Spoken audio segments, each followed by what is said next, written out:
Hey everybody, Roman versus What the Squashfest podcast and my co-host. The holder, the keeper, the number one fan of the tribal thief and the Shoe-la-fala, the boy Harm. The way he pulled that out. It's going to be... Paul Heyman is a master with words. When he said that last night, I lost it. I completely lost it. This dude is genius levels of the English language. I love Paul Heyman. Oh God, it's so good. So Monday Night Raw. Pretty solid show. Solid show. Had highs and lows. I felt like this entire show was made to make people laugh because it was very comedic all over the place.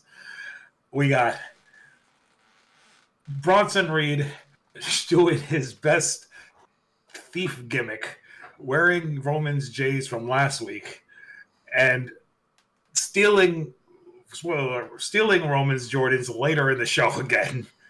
We had another version of Third Grande Americano show up. And then we had Becky Lynch dropping what might be the bar of the year on Nikki Bella. Like, that last night was just hilarious everywhere. Oh, God, such a good show last night.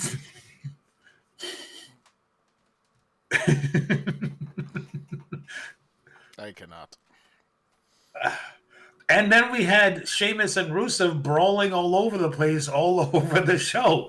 He's like, all right. So how you brawl all over the stadium only for it to end with you getting a match next week with Sami Zayn? Somebody else. Yeah, we'll get into that in a second. All right. So Raw emanated from our hometown of Brooklyn, New York last night. And one thing about them New York City crowds is they're always lively, they're always hot, and Seth was getting almost like a baby face reaction in the opening segment last night. So they come out, and Seth, being the pro he is, immediately turns it back on the fans. So shame on you and all of those of you who turned your back on me. Yeah. Shame on all of those of you guys who chanted CM Punk at me after I won the main event of WrestleMania this year. Shame on all of you guys who chanted OTC while I was in this ring. Well, guess what? I'm here. I won the main event. I won Money in the Bank. I cashed in. I am now your World Heavyweight Champion. Paul Heyman preceded him by saying, I am the Oracle. I am the GOAT. And the reason is because I have the past, present, and the future of this business. The future being the big dog, Braun Breaker. And hands off to Braun, because we thought he had hurt himself during the match Saturday night. This man looked perfectly fine throughout the show. Perfectly fine. Including later when he had to run. Yeah. We'll get to and then Heyman goes over. He goes, we also have Big Bronson Reed, the tribal thief, which is a great line because he's of Samoan descent, but from New Zealand and not part of that bloodline. But the tribal thief, the wearer of the Shoe-la-fala, while he's wearing Roman's J's around his neck. And it was so good. So then after all that, LA Knight interrupts this segment. And I'm not a fan of LA Knight. I like LA Knight. It's very his gimmick. Like, I don't know, these guys with these over the top gimmicks, and he's a great talker. And he fudged his lines a little bit last night, but he's a great talker. He can get over. Fans love him. He starts saying how after Saturday Night Main Event, he went home and took a little time off, and then he watched SummerSlam from his house and saw how Seth Rollins rused everybody, and he knew he had to be in Brooklyn.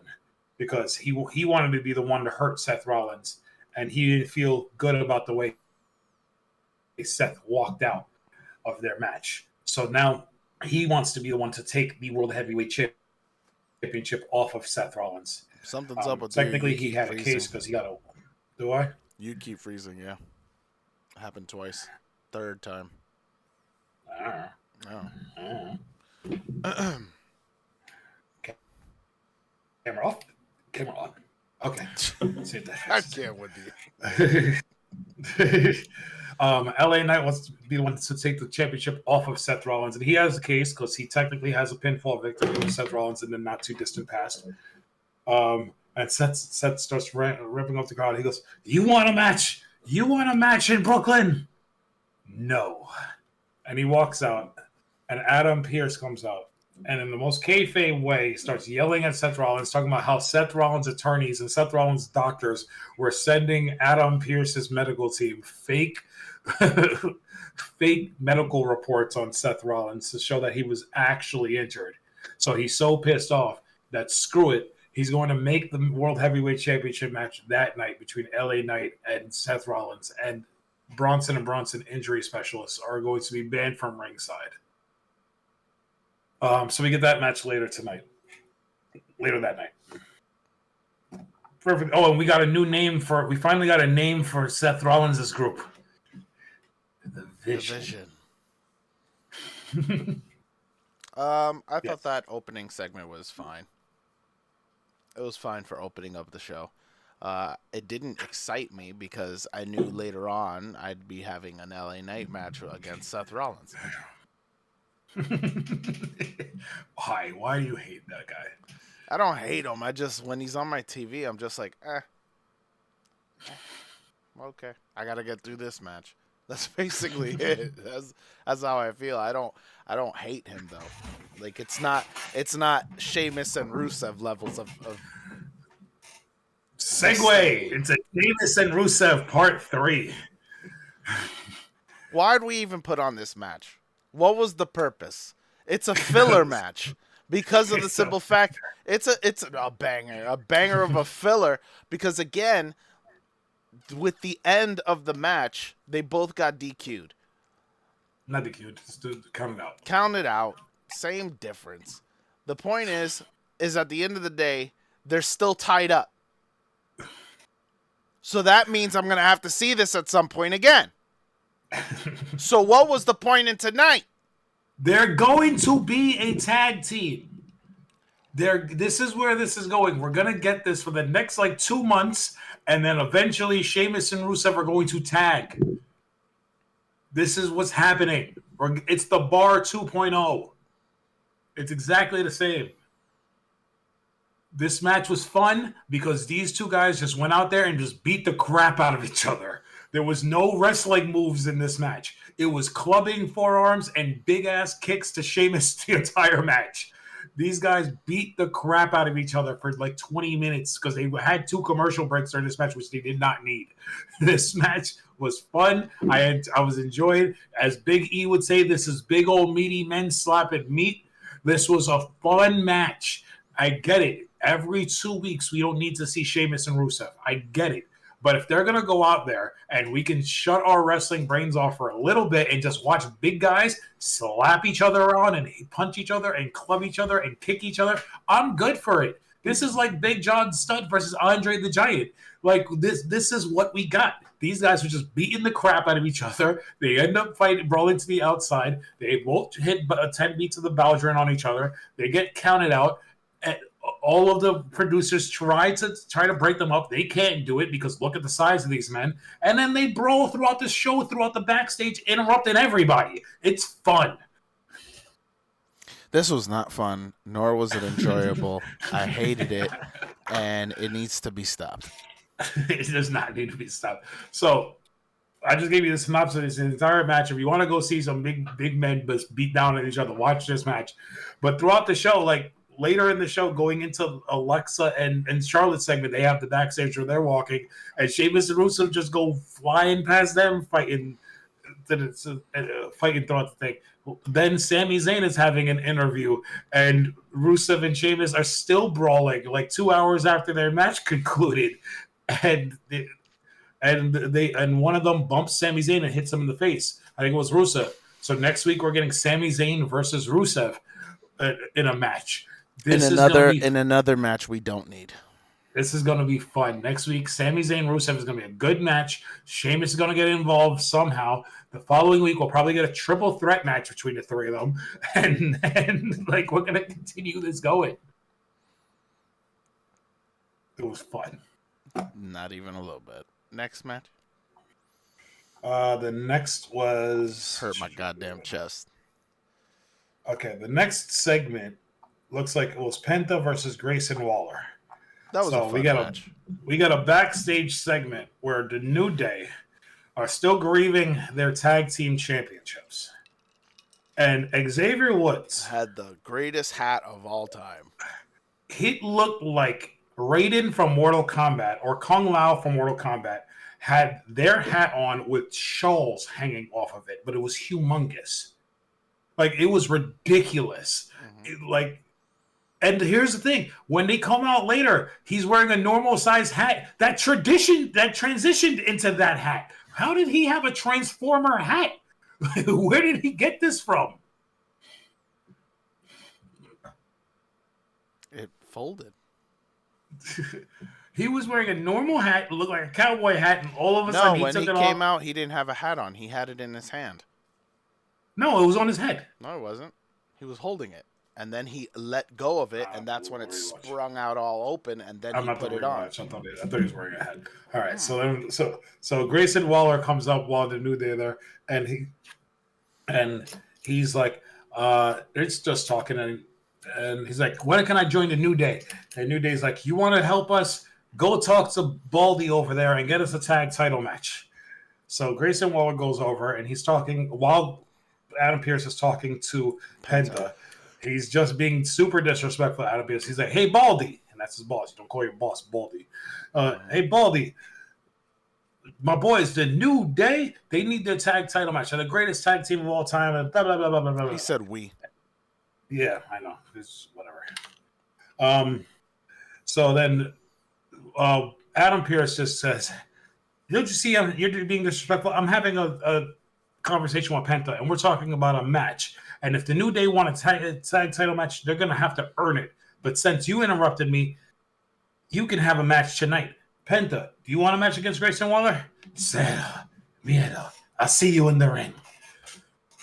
That was it. Grayson, that was it. And then Grayson Waller goes back to New Day, who are standing literally 3 feet away. They can hear the entire conversation.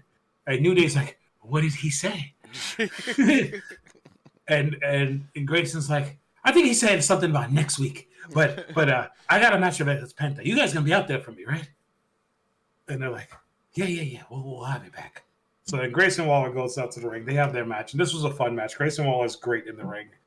Penta is great in the ring, as much as I think he's the man of 1,000 gimmicks. But this was a fun enough match. Eventually, the New Day make their way out to ringside. They get on commentary, and give me New Day on commentary every week. They were hilarious. They're funny. They kept calling him Michael Cold.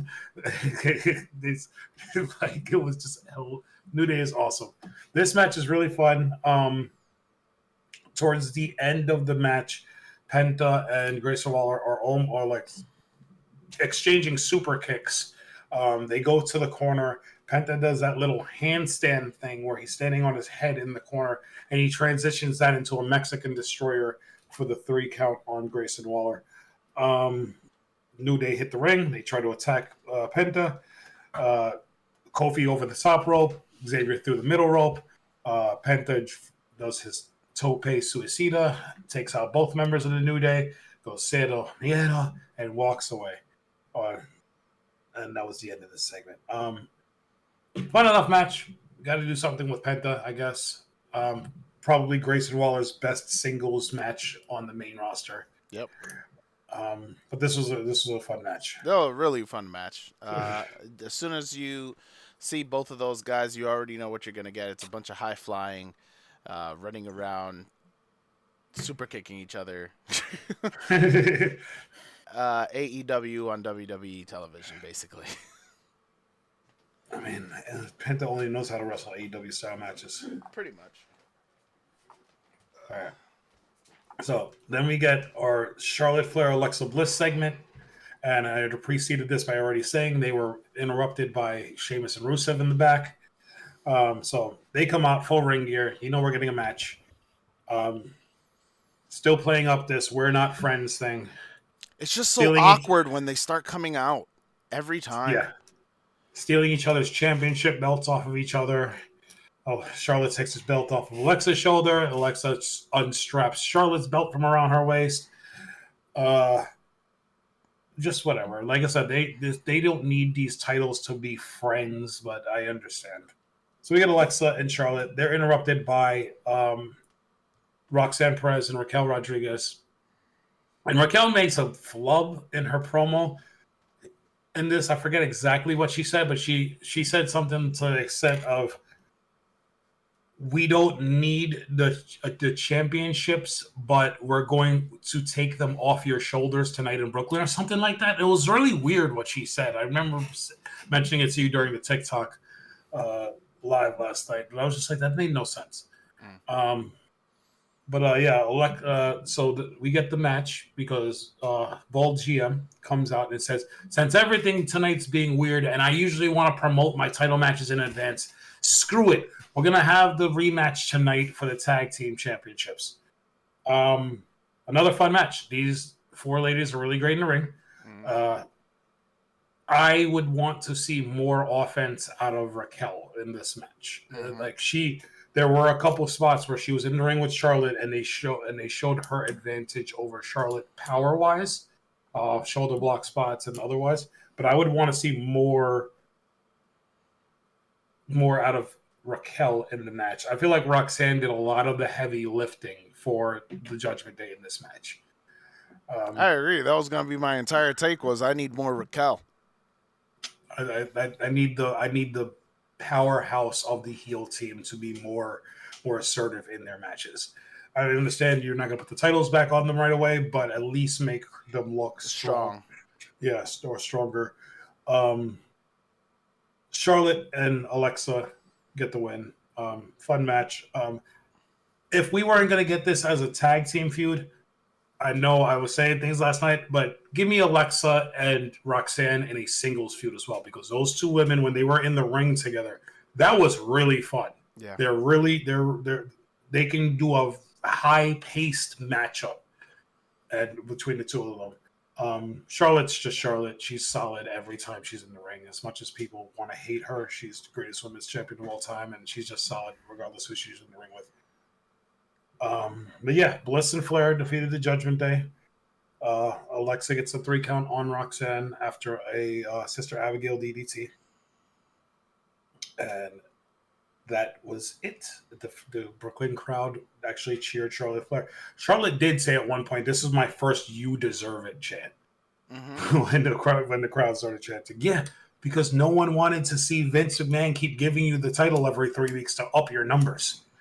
Like, there was a 3-month span where her and Sasha tossed that. And I didn't like the beginning of the match when they were cutting their promo and she was just like talking about all her chips. And then, that was awkward. That was so awkward. And then when Alexa started trying to remember hers, she just cut her off and she was like, it doesn't matter. But it's supposed to be friends, so they're teasing each other about, how many championships do you have? How many championships do I have? I'm a 14-time world champion, 2-time NXT champion, 2-time tag team champion. And then she's like, "Alexa, what do you have?" And Alexa's like, "I was SmackDown, I was Raw, and she goes, "It doesn't matter." And I'm just like, all right. It's like, it would be what we would be doing if we were just messing around, hanging out. Like friends just joking and ribbing on each other. That's what they're trying to do to try to get them over. It doesn't come off like that. It comes off very awkward.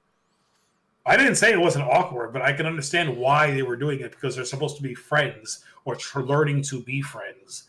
And this is how Charlotte thinks friends act with each other. I guess. Because she's never had a wrestling friend on her entire career. I guess. It was just awkward, and everything they've been doing is awkward. It just looks, It's getting them over. it is getting them over, and that's the sad part. I don't know how. Shows that the fans will eat up anything. They wanted a reason. Everybody loves Alexa. They've always loved Alexa. And they wanted a reason to cheer Charlotte Flair. No, we're being given a reason to cheer for Charlotte Flair. It's not. I don't think they wanted to. I think there are a certain segment of fans who booed Charlotte because they were just tired of her always being at the top and her portraying the same "I'm better than everyone" gimmick for the last decade. So now that Charlotte's doing something different, they're hurting and like, oh, this is a Charlotte Flair I can cheer and I can get behind.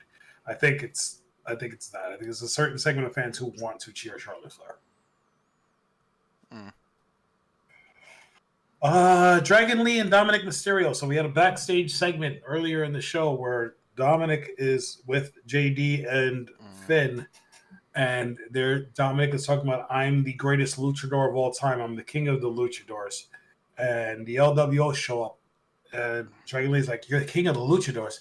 You're a disrespect to luchadors. And then he starts talking in Spanish, which I don't understand.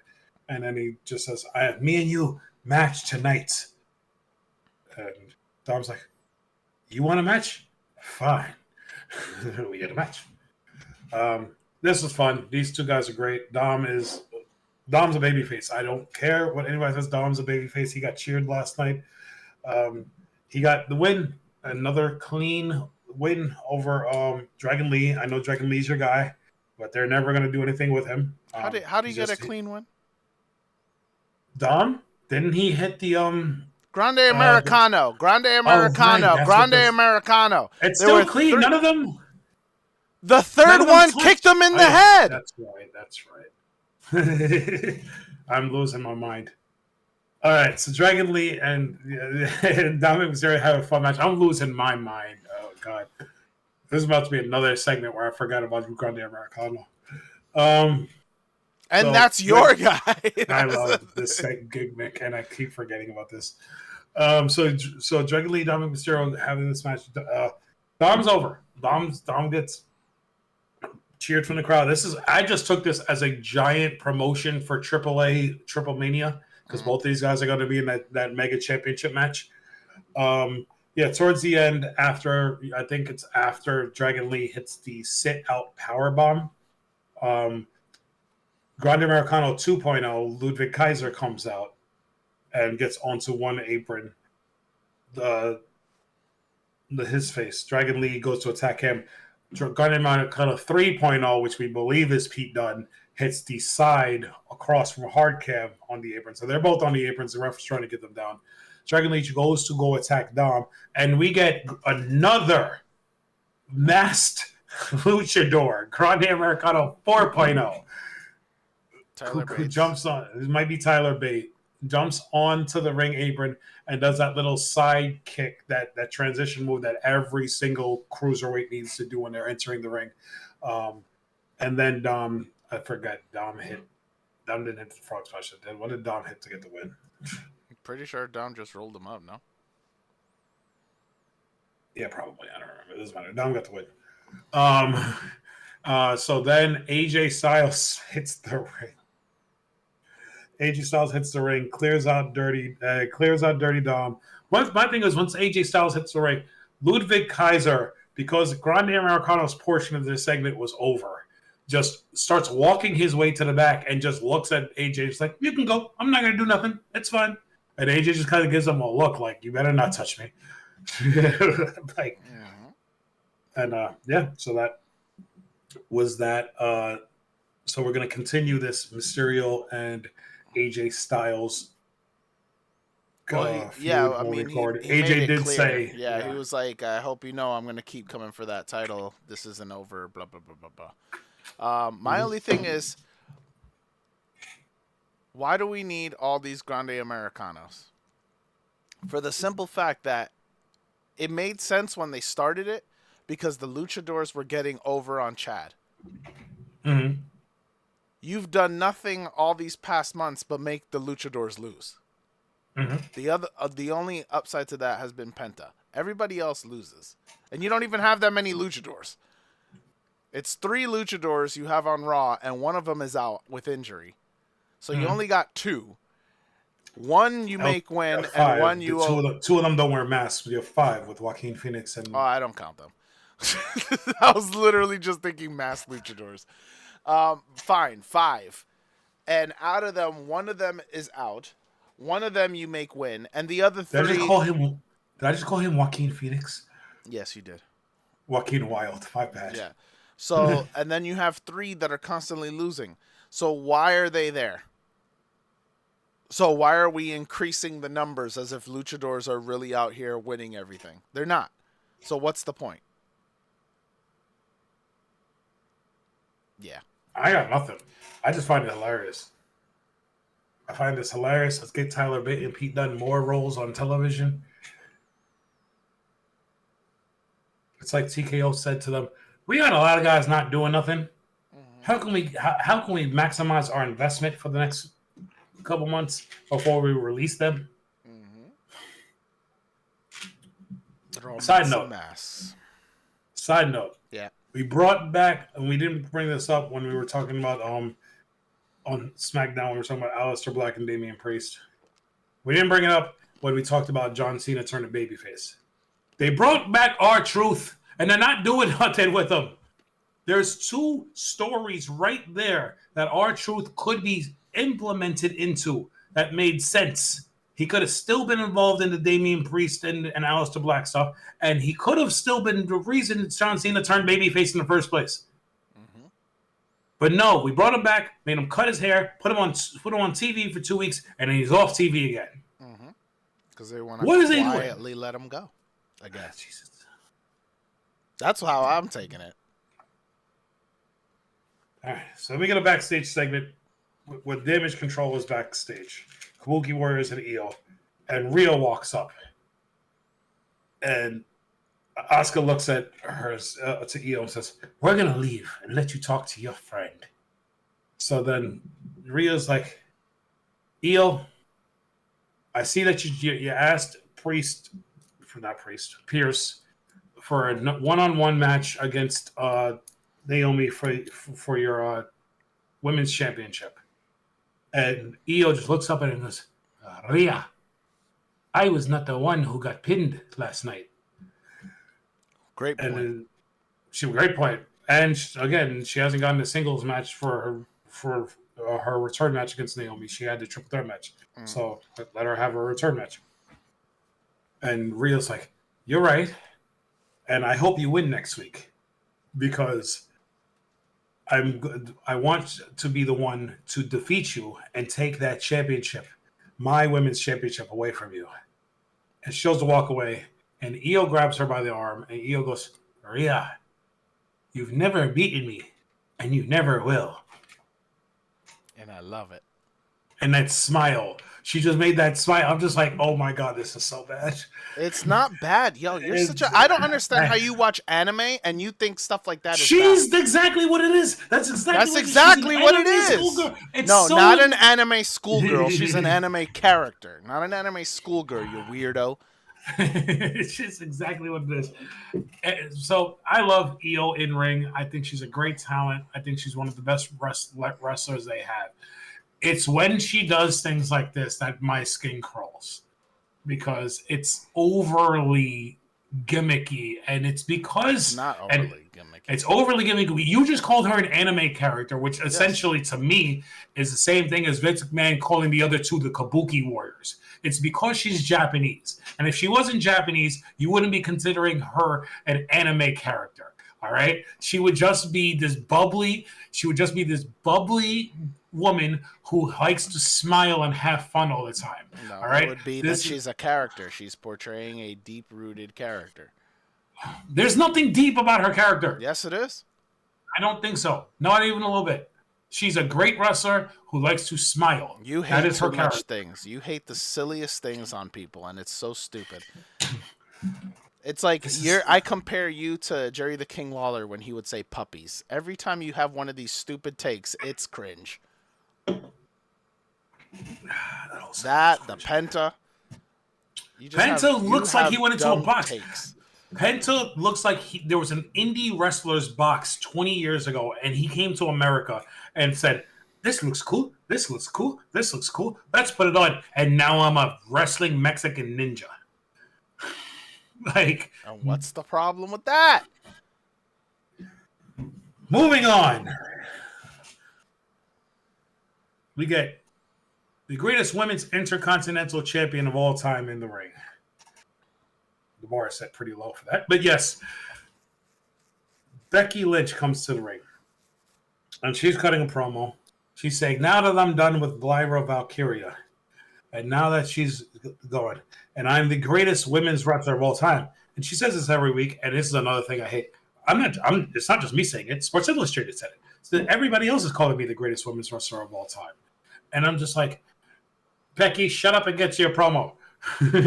So she's cutting a promo, and she goes, I'm going to give a new crop of women an opportunity at this championship. But it's not going to start tonight because I need a break. So she goes to walk out, and Nikki Bella's music hit. And I had spoiled this for myself online earlier in the day, and I knew this was coming. But Nikki Bella's music hit. And this is the moment where the promo got really cringe for me because Nikki has never been a good talker on the mic. Not even a little bit. And she comes up, and she just keeps talking about Becky's era versus her era. And how when they were in her era, Becky never wanted to face her because she was always a young up and coming wrestler, and Nikki Bella intimidated her.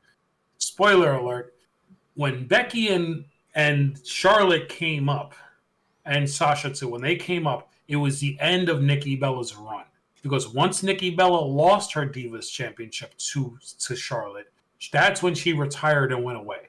So there was no time frame for Nikki Bella to even have a match with Becky Lynch to begin with. So it's a little bit of revisionist history on Nikki Bella's part. So they're going back and forth, and Nikki Bella's talking about how she elevated the women's division and elevated the next crop of women's wrestlers, and Becky should be doing the same. And my thinking on that was, Becky has already said in promos, I'm still at the top of my game.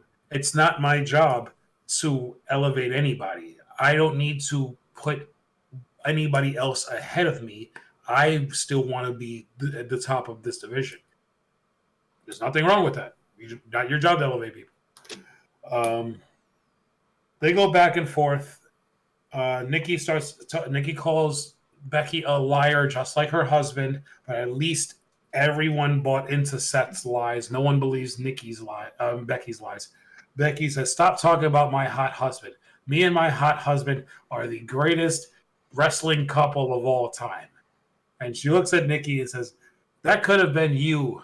And, oh, wait, that's over because you can't see him anymore. And the crowd pops. And I was just like, she just dropped the best bar on Nikki Bella. See, my thing is, you could have dropped that bar.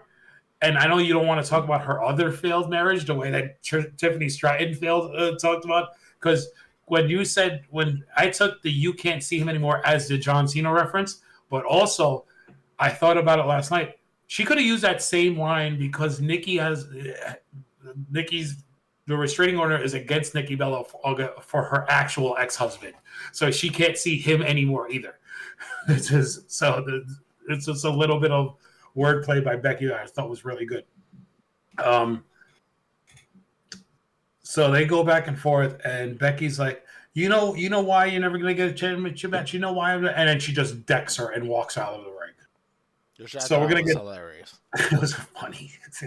So we're going to get Nikki Bella versus Becky Lynch, probably a clash in Paris for the Women's Intercontinental Championship match. Intercontinental Championship. I thought that was a well enough segment. I don't know what you're talking about. Her promo last night was perfectly fine. It was not. She fumbles over her lines too much. She didn't fumble at all yesterday.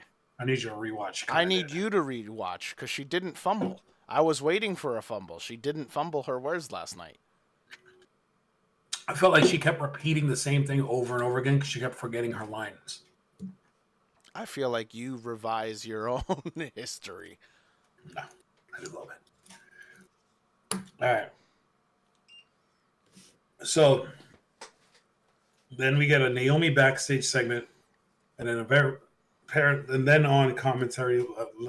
No, the announcement the announcement by Naomi is that she's going to defend her championship against Io Sky next week, and then Stephanie Vaquer, or as Naomi would say, Stephanie Velcro shows up, and she goes, Naomi, I don't care if it's you, I don't care if it's Io, but come at Clash at Paris, that women's championship is coming home with the La Primera. And Naomi just says, it's definitely going to be me. And I don't care what you say. You better proceed with caution. And then she laughs and walks away. So imagine getting all dressed up, going all the way to the stadium just to have a 2-bar interaction. I had no problem with her being there and having that face-to-face. I agree with you. She got to the stadium. She probably sat in the makeup chair for an hour to film a 2-minute segment. Yeah. like full-on ring gear. That's what I'm saying. Why? Just have her in her regular clothes. She could have... Naomi, too. There was no reason for Naomi to be in ring gear. Like, she didn't do anything physical last night. She had on all of her... I was going to say, I don't know about her. Her, I disagree, only because it's her ring gear, but it's also her out-of-ring gear. She had a bunch of stuff on top of it. She had on like a see-through raincoat that had the caution tape on it. It was like a safety vest. Yeah, whatever. But the top of it was like... Yeah. There was like see-through, almost like the see-through umbrellas. Yeah. That material, and then with the caution tape on the side. Yeah. Like, it was strange looking. I was just like, I was looking at it all night. I'm like, what is this she's wearing? All right, so then we got our main event segment, our main event of the night. LA Knight versus Seth Rollins. And I don't know what you're talking about. I know you say you check out during LA Knight matches. He's solid enough in the ring to keep me entertained. That's what I said. I said he's solid, but I check out. It's not that I check out. It's just like, okay, I just got to get through this. It was a good match. They had a really good match. A lot of back and forths. You never thought that Seth Rollins is going to lose this championship because they're not going to put the title on LA Knight right now. Maybe one day, but not today. But they did give LA Knight a lot of hope spots. They did do this thing where Seth Rollins had to keep he kept going for the BFT. Seth Rollins had to keep scurrying away from it. He goes for a couple stomps. LA Knight moves. At one point, they're brawling on the outside, and Seth pulls up the exposed mat to reveal the concrete floor. And LA Knight is positioning himself for a curb stomp on that concrete floor.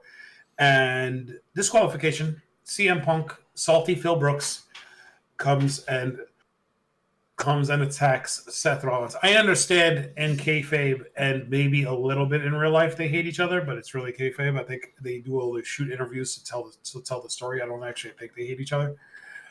I don't think they're the best of friends, but Phil Brooks, CM Punk attacks Seth Rollins, causing the disqualification.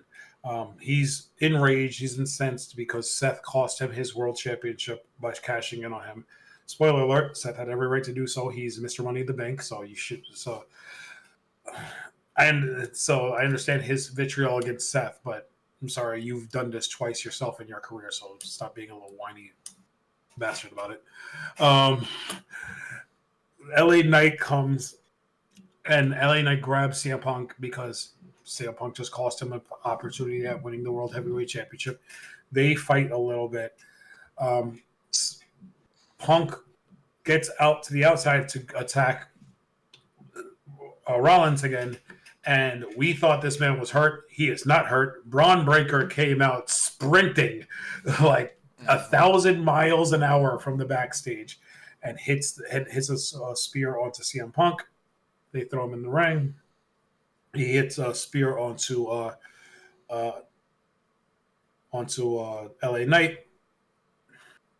And then they hit I think they hit a tsunami onto LA Knight.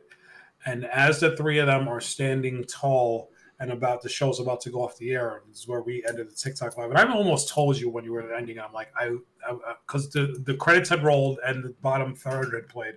And I was about to say to you, don't end the TikTok yet. But I'm just like, nah, maybe nothing's going to happen. And then as they have their back to the stage, Roman's music hits. Mm-hmm. And Roman comes out. He Superman punches Bronson Reed. I think he speared Braun Breaker. And then Rollins is in the ring. And he's asking Roman to get into the ring so they can fight. Roman hits the ring. He rolls out of the ring. Rollins rolls out the ring. Breaker tries to get Roman's attention again. Roman takes him down, starts beating down both of them. And after he double leg sweeps them both and he's pounding down on Braun Breaker, Seth Rollins comes out of nowhere again, hits the curb stomp onto Roman Reigns, puts him into the corner, actually holds him up. Braun Breaker hits the super spear off both ropes, puts him in the corner. Bronson Reed hits 2 tsunamis. I think it was 3 tsunamis actually onto Roman Reigns. 3 tsunamis, right? Onto Roman Reigns. And they cut away. They re-show the tsunamis on the replay. And then when they cut back, the cameraman is recording Bronson Reed holding Roman Reigns' sneakers again. And Michael Cole goes, the tribal thief! The tribal thief has his Jordans again! So dumb. I love this so much. And the Vision stands tall over Roman, Punk, and LA Knight to go off the air. This was effective. This was hilarious. And this is what this group needs to be. Because every member of that group last night looked imposing. Braun hit the super spear. Bronson with the multiple tsunamis. And Seth Rollins being, the greatest in-ring worker WWE has seen. I just hated that, we get a Roman appearance and right away he's laid out. CM Punk gets laid out. Everybody, I just hate when we end the shows constantly like this. It should be like a back and forth thing. Not every single time that, they all come running out, they all get beat down.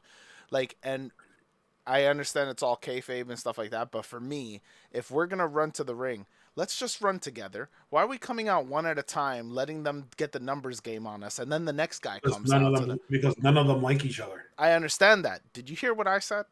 I understand what you're saying. Why are we doing this? Let's get together and let's talk about it and say, let's get rid of this group. And that's going to be the story moving forward. I get that's what's going to happen, but I'm saying, it's just stupid that we waited this long. Until that happens, it's still not going to happen anytime soon. Until that happens, the heels are going to continue to have the dominant advantage. I think this is War Games. You think so? You think this goes all the way to November, and we get LA Knights, Punk, Roman, and probably Sami Zayn? That'll probably be those 4 against... Or Jay. Could be Jay. Because War Games usually 5-on-5, though, so you could get Sami and Jay. But then you got to add 2 people to the Seth Rollins group. They'll add 2 people just to whoever they got beef with. Probably Karrion Kross and some other loser. Karrion Kross is not coming back. I said relax, calm down. It'll probably be solo. It'll probably be solo. Depressed. It'll probably be Solo and Tama Tonga. Oh, that makes sense. And there's your half Bloodline, half Vision. Yeah. It'll be your 3rd War Games match in 4 years that has some sort of Bloodline element to it. I'm getting tired of that. That's what I'm getting tired of every year. Every Survivor Series has to be a Bloodline story.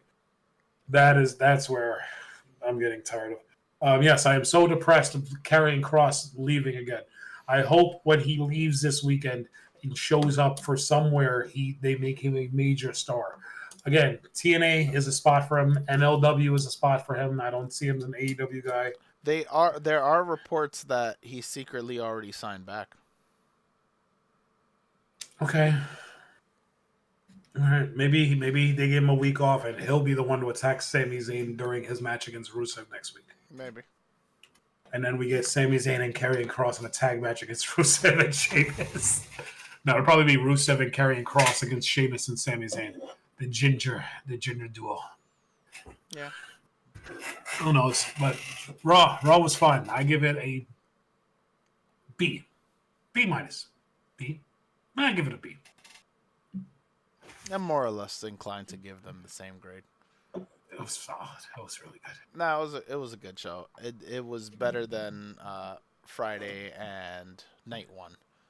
So we ended the weekend off nice. Yeah. So I gotta do my Tama Tonga. He hasn't been on TV for a while. I know. He's the one I like. Tama Tonga's great. I used to when he had long hair and a long beard in New Japan. I used to say he's an unhinged Roman Reigns. Do you think he's out the group? No, I think he's just hurt. No, I say that because when they were all together, they went. I think it was My family is complete.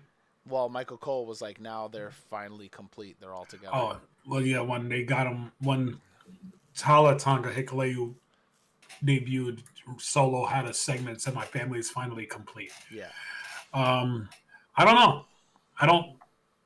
If he is, I don't know what you do with him as a single star. You'd have to repackage him. He probably comes back with Jacob.